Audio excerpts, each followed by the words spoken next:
Hello, everyone, and welcome to the latest episode of the Highland Bullpen. As we record, opening day is a matter of hours away, and the bullpen, we have various levels of excitement, anticipation coming up for the Major League Baseball season of 2025. What's in store for the Red Sox, the White Sox, the Seattle Mariners, and the Detroit Tigers? Well, we'll give you a little bit of insight from Scotland as to what we're thinking and what we're looking for and hoping for the season. Rich, I'll start with you just now. You're all the way over in the West Coast. The Tigers are also starting in the West Coast this year, so we're probably going to be going a few hours later, I guess, than the East Coast boys. So what's your thoughts? Where are you when opening day, and what's going to be happening with the Mariners and such like this year? Yeah, thanks, Alan. Well, it's just great. It's just great that MLB is underway again, or shortly going to be underway again. You know, I enjoy spring training, but you can reach that point, you just can't wait for the real stuff to get started. And for a Mariners fan, I'll make the same mistake I make every year, being optimistic, thinking this will be the year. I'm particularly excited because just in the last few hours, there confirmation of Cal Raleigh getting his 6-year deal, and I think that's a really strong statement of intent from the Mariners as well. You know, people talk about Julio, and he's absolutely a franchise player, but for me, Cal Raleigh is the beating heart of that Mariners lineup to me. So great move there. Delighted to see him tied up for another 6 years starting this year. So yeah, it'll be it's important we get off to a good start. We've got the Oakland A's up first, and I think if we can get I'd love to see a series win there, a 3-1 or something like that. It's a 4-game series. Build a bit of momentum, something the Mariners have struggled with in recent years. And then you mentioned your boys on the West Coast. They are indeed, Alan. And then it's the Tigers who are the Mariners' opponents for the second series this season. So that'll be a good test against a team that did well last season. A chance for us to see where we're at. Are we looking stronger than the Tigers in the early stages of this season? Because if we are, I think that bodes well for the season ahead. But it's all to play for, as it is for every team. That's what makes opening day so special. All your hopes and dreams are still alive on come opening day. Some of them die a bit quicker than others in the weeks and months to come, but this is just one of the best times of the year to be a baseball fan. Absolutely thrilled that the Detroit Tigers are now considered a benchmark for competing teams as well. That's probably something we hadn't anticipated. So, yeah, there's an app there as well. So, Carl Raleigh, 6-year contract. So that's one of these guys. They commit to their teams for life. They're well paid for it, but that's going to be him in there for quite a time. I quite like that. That's one of the things I like about baseball is there's not a lot of movement. There is movement, but not like football where you'll have guys going every 18 months moving on and what have you. I like to see the loyalty there as well. And he's a major part of the team as well. So that's good to hear. Are we equally enthusiastic over in Chicago as to how things are going to be going? Oh, hugely enthusiastic, Alan, but it doesn't really translate to good things on the win front, unfortunately. So just to set a little bit of the scene, I think everyone's aware of the White Sox record last year was the worst in baseball history.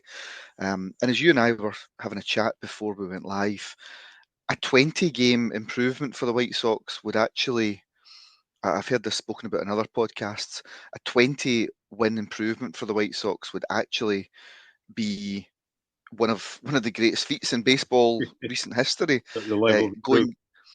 Yeah, I mean, adding 50% onto your wins is terrific, and it would still only take us up to 61 wins, which would still be quite a poor season for just about anyone else out there. So on top of that, again, the White Sox are fully in rebuild mode just now. And like I said, not just rebuilding, but rebuilding from being the worst team in baseball history. We're still in the midst of not entirely sure where the future lies, where the White Sox will play, who the owner will be. And the squad has really been stripped down to its bare bones just now, and it will be for the next year or two. Having said that, again, it's natural, as Richard touched on, it's natural for any sports fan before the start of a season. You do look for some green shoots, you look for something to get you engaged over the coming months, and we all get that little bit of giddiness, that little bit of enthusiasm comes back for competitive baseball. And as much as the White Sox division, with the American League Central contributed 3 of the 5 teams into the playoffs last year, I think people still see it as a weak division. So although I think the White Sox, if we were to finish 4th, it would be an absolute incredible season, which is a little bit of a spoiler where I think we might finish this year. But as much as we're going in on a high, now listen to this, guys. I've not shared this with you in the WhatsApp group, but in the last month, now bear in mind the White Sox are down to the absolute brass tacks here. In the last month, 6 of our pitchers have not only become injured, but have been sent for Tommy John surgery. 6. So they're ruled out for the season. 6. 1, 2, 3, 4, 5, 6. And that's guys that would have been in the opening roster. Yeah. So it's an absolute. We really are down to, we're claiming guys off waivers in the last few days. There's a lot of prospects just injured for the year. Yeah. So what could have been a really intriguing season about laying some foundations for the future, the rug's kind of been pulled out from us again. We really are reaching out to try and get some free agents to pull together a squad for opening day. It's not a pretty sight just now. Having said that, they've put the team that's out in the outfield and the infield seems to be pretty steady, and the pitching that is there has delivered some hope. It might not be the first choice pitching team, but they've delivered some really good performances, and some of the young arms in the farm system will definitely be promoted to to having that rookie season this year. And again, I'd like to add in, this is the White Sox 125th year as a club, so the club are really taking it seriously. There's lots of theme days this year, lots of free gifts, lots of events going on in and around Chicago. It's a big milestone for any club, but 125 years is terrific. In terms of the schedule, kind of marrying up a little bit with Richard's introduction, the schedule is not unkind to the White Sox. So if we can get some good defensive baseball going, if these pitchers can provide some quality starts, if you can get a little bit of hitting, you're looking at the Angels for 3 games. The Twins, you're naturally going to play a lot of the opposition from the Central Division over the coming weeks, but the Twins for 3 games at home. So you've got 6 games at home to start things off. Travelling away to the Tigers for 3 and away to the Guardians for 3. And then we've got 7 games against the Red Sox, home and away, which sandwich 3 games against the Athletics in the middle. So although the Red Sox are probably a team that people look on not just as playoff contenders, but really I think the Red Sox are thought as a team that can go and win it all this year, if not make it to the World Series. And yes, I know, Alan, you'll have some good things to say about the Tigers in a minute, but it's not a daunting start for the White Sox. If you could come out of those first kind of 20 games, if you can approach May, we're never going to be 500, but if we can be getting some wins under our belt, I think it might breed some confidence for the rest of the year. But again, there's no doubt the White Sox will finish 5th in the division this year. It's all about how we can progress, the arms that we can bring into the squad, and the 1 or 2 star names that we do have left, hoping they have a good start of the season, in the hope that we can trade them off during the All-Star break, during that transfer deadline window, and bring in some more prospects. So how about yourself, Alan? How are things looking over in Detroit? Yeah, it's a couple of interesting comparisons when you talk about that. I mean, you talk about the difficulty with your pitching. The pitching is probably where Detroit are strong. The run to the playoffs last year, it was quite bizarre because it was what they called Tarek Skubal and then chaos pitching, where they'd have a starter pitcher as opposed to an opening pitcher, and then just really throw everything at it, and they found a way of winning. They could have a pretty strong lineup this year. They've obviously got Scoobs back. Scoobs won the Cy Young last year. His main contender, I think, this year is potentially somebody you're going to miss as well. Yeah, Crochet. Is he going to Boston? He is. So yeah. He's away to Boston, and he's their opening day starter, just to rub salt in the wound. Yeah. So I know he's a pal of yours as well. Obviously, I know you've been featured with him. You've had a chat with him and what have you. So you got Scooble Flaherty. They traded him before the deadline last year, which was quite strange to trade a top class pitcher. He goes to Los Angeles, gets himself a ring, and he's now back in Detroit as well. So there we've got Reese Olson, there Casey Mize, previous #1 cross pick. I'm sure it's Tommy John he had as well. He struggled there, and then the young lad Job as well, who featured in the playoffs last year. So there's a possibility there of very strong pitching. It's not overly backed up by a strong offense. Torkelson, one of those guys who, poor season last year, everybody sees him dropping out. He's done well in spring training. He's probably dropped from being the first baseman. He'll be designated hitter. A wee homer last night in San Francisco. Riley Green also homered and put one into McCovey Cove, which is one of baseball's great achievements and great visions of seeing the ball landing in the water. So that's where the Tigers are really going to be difficult for them in terms of offense. But yeah, there's got to be levels of excitement. But I think when you talk about a generous start, an attractive start for the White Sox, I think we've probably got the opposite. We start with the Dodgers. They've already started the season in Japan. They're obviously the world champions, but they'll be up against Scoobs. So who knows what will happen? And we stay in the West Coast, as you said there, Richard, as well. We'll play the Mariners. So yeah, that's going to be a tough start. We'll see how that goes.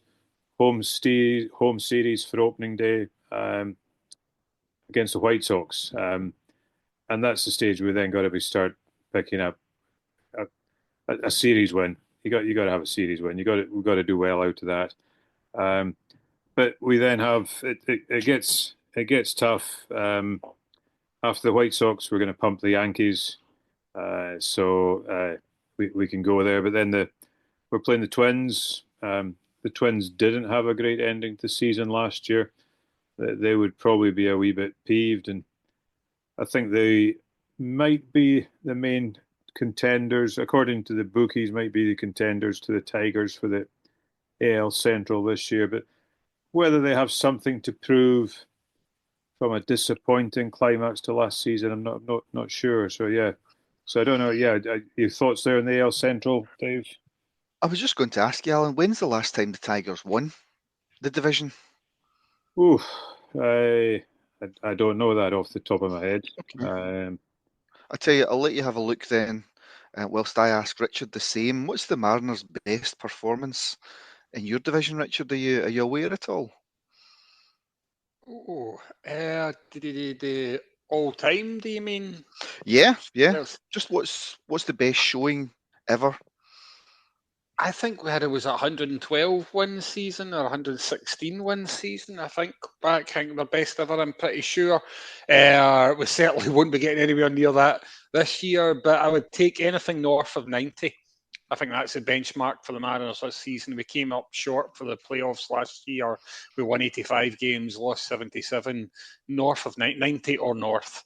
And it'll take us into the playoffs, I'm pretty sure, and it'll represent some solid progress as well.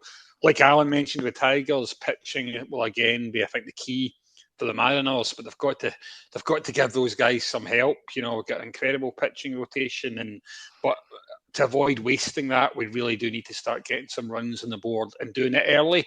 It took the Mariners, they didn't win any of the first 5 series last year at the start of the season. Wow. They split the first series, with the Red Sox, didn't win any of the next 4, lost the next 4, and then eventually swept the Reds. So at that point, you're already behind the 8 ball. Baseball's unforgiving that way. It's not an easy job to catch up. So we need to get off to a kind of hot start if possible. Like you, I don't think the schedule's too unkind for us, but it's all about those first 12, 15 games, I think. If we can come out of there like 9-6 or something like that, positive above 500, then I think that this absolutely could be a good season for the Mariners. But it wouldn't be up there with our historic best, I'm pretty sure of that. Whilst I throw it back to Alan and see if he's got an answer for me, I will ask you, I want a number for you for your wins for this season. I'll come back to you in a wee second, but I think from the sounds of it, it's going to have a 9 at the start anyway. Alan, any idea what would you settle for, or what do you think the Tigers will finish with this season for a win? Yeah, 83 seems to be the cutoff mark that people are looking at. So 81 would be a 500. 83 seems to be round about the odds makers mark for saying above or below that figure. I wish I'd actually said out loud what my guess was going to be for when the last won the AL Central. Probably wasn't a big surprise. 2014, which was the culmination of 4 in a row. We in Scottish football fans, we like counting how many in a row teams can win. So yeah, that was it. 3 of those 4 they won over 90 games. So probably surprising that they won a season 1 year without winning 90 games. This year, if we're looking at predictions, I'm sort of reluctant to say this. I mean, there's so much buzz about the Tigers last year. They went incredibly well. They were almost like the best team in baseball at one point. Got to playoffs, looked good. Poor one pitch, some scoobs, unfortunately, was the undoing of us against the Guardians. My short tenure of American sports fanship, whatever we call it, watching the Detroit teams, there hasn't been a lot to cheer about. Then last year, the Red Wings went really well, nearly made the playoffs. This year, they've not done well. They had a good run in the middle of the season, but playoffs doesn't look well. The Lions were all set for the Super Bowl. Didn't even get to the championship game, unfortunately, losing to the Commanders. I have this feeling that, is this Detroit sports? And the Pistons, who were one of the worst teams going in the NBA last year, they've turned it around completely to be one of the better teams. But yeah, I have this horrible feeling, and it's pessimism. Is that I don't know if people in Detroit and Michigan, if that's how they see it as well. Are they preconditioned to thinking, yeah, we're on the way up? Is it actually going to happen? Is it going to be positive? So you want a prediction from me? Yep. Because at the moment I'm sitting here and I don't have Richard's journalism head on, but I can see a man that's stalling from every angle. Right. Let's let's be bold. Let's be bold and let's go 85 games. 85. And they'll make the playoffs. So we've got Alan at 85 wins. Or sorry, the Tigers at 85 Tigers, wins. Yeah. They'll play a small part in Alan's triumph, I think. So. Yeah. Am I pitching there? Yeah.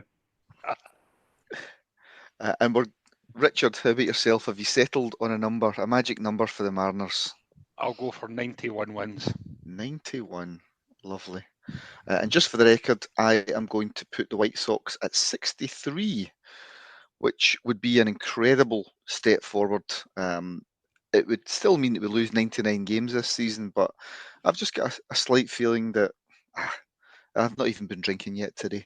But we'll also, in the next few days, we'll make sure we get Dave's version of events for the Red Sox.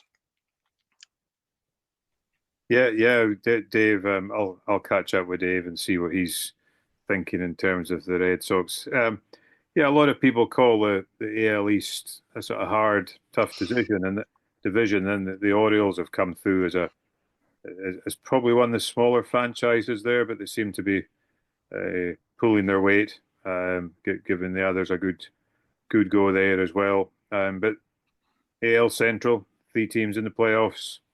I should probably have a wee look at how the schedule obviously is biased in that you're playing your regular opponents. But yeah, no, that's good stuff. So the Mariners, we might see you in the playoffs then, Richard. I'm muted, Richard. That's how worried I was about the prospect of coming up against you guys in the playoffs, Alan. I was terrified there. Yeah, that'd be a happy situation to be in, wouldn't it? That would be nice. I'm sure we'd both like to see that, because it would mean our teams have met or exceeded expectations. But beyond the playoffs, I mean, I'd be interested to see who you think's who's going to win it all this year. Who'd be your favourites to win the World Series come October, and any kind of surprise packages that you might think are out there as well. I know that I guess it's quite hard to look beyond the Dodgers at the moment. They do seem to have just such an incredible wealth of talent that they keep adding to as well. But baseball being baseball, I'm sure there'll be surprises thrown up during the season as well. So perhaps it might be the year we see a more of an outsider having a shot at it. It probably won't be the Mariners. Even my enthusiasm doesn't stretch quite that far. But I think the interesting thing there is, I mean, I've followed baseball 15 years. I've not followed the Tigers for 15 years, but having seen the Tigers in the playoffs last year, it's fascinating to then realize. I now understand how a team that can win 115 games, 15 games more than anyone else, is not necessarily going to win it all. If you turn up with the right pitching rotation, if you get your wins in quickly, you can do that with 2 or 3 good pitchers. You're potentially not playing every day in the same way. So I think it's baseball should lend itself to that. It would be a stupid man not to back the Dodgers. But yeah, if you're looking for somebody unusual from the American League, or somebody who wouldn't be touted, then why not somebody like the Orioles? Yeah, I think it's a good shout. Definitely a good shout. I think quite a bit of talk around about the Phillies this year as well, potentially being another strong contender. And you're right, Alan, about that's part of the many frustrations of being a Mariners fan. If we could only reach the playoffs, because the playoffs and the postseason is where pitching is all important. That's been proven throughout history that it's the teams with top pitching talent that generally prosper once you get into the postseason. Our problem is getting our pitching talent into the postseason, but if we can do that with some of the bats actually delivering this season, then yeah, the pitching staff we've got. Pleased to see Logan Gilbert getting the nod for opening day as well. I think that's a real vote of confidence and a really fantastic pitcher as well. So yeah, I mean, I'm not sure, Dave Jr., what you're thinking about any kind of either outsiders, or you reckon the Dodgers will again be the team to beat? Yeah, it's really hard to deviate from everything that yourself and Alan have put across there. The Dodgers, they are built for success. I've heard quite a lot of fans arguing over the last year or so, the Dodgers buy titles or the Yankees buy titles. And I have seen a kind of counter argument online to say, so? If we're spending money, there's absolutely nothing against other teams spending money. Yes, some teams are a bit more cash rich than others. But with a lot of the rules in baseball, there perhaps is a more of an even field than other sports. And it's, the Dodgers aren't doing anything wrong by trying to go out and do it. I'm not a big fan of these whole deferred salaries, if I'm being honest. Yeah. I think there's something that doesn't quite sit well with me, but that again, it's not their fault to exploit these loopholes. Again, I would go with the Dodgers, but if I had to take another pick, it would be, I think the National League is a bit stronger than the American League at present. The Yankees are suffering through some horrible injuries just now, so I'd have to stick with the National League. I kind of like the Braves. Yeah. They've got such a good setup, and their team hasn't changed too much over the years. I think there's a lot of fluctuation over in the American League, but the Braves have got a really settled team. They know what they're doing. They've got good coaching staff. I think they're quite a good club as well, if I'm being honest. It's a wee soft spot for them, but if they could find their way to get past past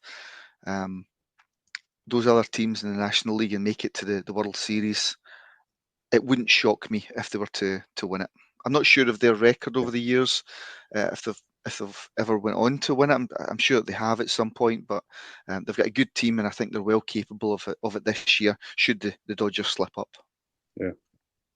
Yeah, it's interesting. Lots to look forward to, lots of excitement, and hopefully we're going to see lots of wins for our teams as we go forward. So I'm going to catch up with Yorkshire Dave, see what he's thinking about the Red Sox, and then I'll speak to you guys later. Dave, you've got the Red Sox winning 92 games this season, going on to playoffs. Do you want to give us a wee bit more in depth on your predictions and thoughts for the upcoming season? So, what are the predictions for Boston Red Sox in 2025? Well, after making significant signings in the off-season and what is looking like the emergence of the Big Three, Boston must be expected to improve on their 2024 record of 81 and 81 and will be challenging for the playoffs and possibly more than that. Could they be a genuine contender? Well, first off, can they win the division? The notoriously tough AL East. Last year's top two have both lost key players. The Yankees in Juan Soto to Subway rivals Mets and ace Garrett Cole to injury. The Orioles lost their ace Corbin Burns and 44 home run slugger Santander. So an improved Red Sox could take advantage. I suspect most likely Boston will qualify via a wild card spot and finish second in the division. Tampa Bay will apparently play at the George M. Steinbrenner Stadium in Florida, which is built on Yankees Stadium's configurations, the stadium they use for spring training. This is after hurricane damage to Tropicana Field. I don't think Boston will be shedding any tears about that, as they have a very poor record in that stadium, if I remember rightly. The Blue Jays tried to sign big again this off-season, but missed out on Pete Alonso, Corbin Burns, Max Fried, and Juan Soto. The year before, they had apparently tried to sign Shohei Ohtani. Anyway, Boston, I would say, have to be considered as legitimate challengers for the AL East Division title, but will most likely figure in the playoffs via a wild card spot. Once in the playoffs, though, anything can happen, and if the lineup stays healthy, they will improve defensively and offensively from last season. Likewise, if the rotation gets back Bayo, Giolito, and Crawford quickly, they could surprise everyone. Alex Cora is a top coach, and he should be able to juggle the bullpen and lineup to Boston's advantage. We have a lot more options this year and hopefully can get off to a good start. They are on the road for the first 7 games, with 4 games in Arlington against the Texas Rangers. They had a losing season last year, and then it's over to Baltimore against division rivals, the O's. So that will be an important first test for the Red Sox, I think. Our first homestand sees the St. Louis Cardinals at Fenway for a 3-game series, coming off a 83-79 season, but who did not qualify for the playoffs. Then the Blue Jays are in town for a 4-game series, so that's against another divisional rival. So we'll soon get a good idea as to where we stand. I must admit, I'm genuinely looking forward to see the Boston Red Sox in 2025. Also, a date for Red Sox fans' diary is April the 8th, which will see the release of the Netflix 2024 coverage of Boston last season. It should be very interesting to see the behind-the-scenes series when it comes out. So that's it from me. All the best to the rest of the Bullpen's teams in 2024. And your thoughts on the upcoming season for the Boston Red Sox, Dave? At time of recording, we are only 4 days away from opening day, with just 3 games of spring training left. So what have we learned so far? Well, during the month of March, Boston has 13 wins, 8 losses and a couple of ties, including a 4-4 outing against the Yankees. Quite a strong Yankee lineup, including Judge and new signing Cody Bellinger, plus lefty Max Fried, who was a Boston target in the off-season. The Yankees won that race to sign him on a 1-year deal, but Boston did sign a lefty ace of their own in Garrett Crochet from Dave's Chicago White Sox, and he will be the Red Sox starter on opening day in Texas. The rest of the rotation is slightly problematic, as 3 of our starters will begin the season on the 15-day IL. 25-year-old righty, they're all righties with the exception of Crochet, Brian Bello, last year's signing, who missed the whole season through injury, Lucas Giolito, and the aptly named Cutter Crawford. 2024 All-Star Tanner Houck will be number 2 in the rotation, and Walker Buehler, another off-season signing and winner of last year's World Series with the Dodgers, will be the 3rd starter. All 3 have been officially named as starters for the first 3 games against the Rangers. Richard Fitz, who came over from the Yankees in the Verdugo trade in 2023, appears to have won the 4th spot after performing particularly well in spring training. So it is just the 5th spot that is still up for grabs and could go to either Cooper Criswell, who pitched well enough last year, or Red Sox fan Sean Newcomb, who has had a solid spring training. Quinn Priester and Michael Fulmer are the other potential options. Boston will have a new closer this year as veteran Kenley Jansen, who is 4th all-time with 447 saves, signed a 1-year $10 million contract with the Los Angeles Angels in February. It does look like it will go to the Cuban, Aroldis Chapman, who, like Jansen, is 37 and has 337 career saves himself. He signed up to a $10.75 million contract with Boston last December. There is also Liam Hendricks, who may well get the 8th inning. He has just had his first spring training in 3 years after suffering with injury and illness. Everyone in baseball will be rooting for the likeable Aussie to make a successful return.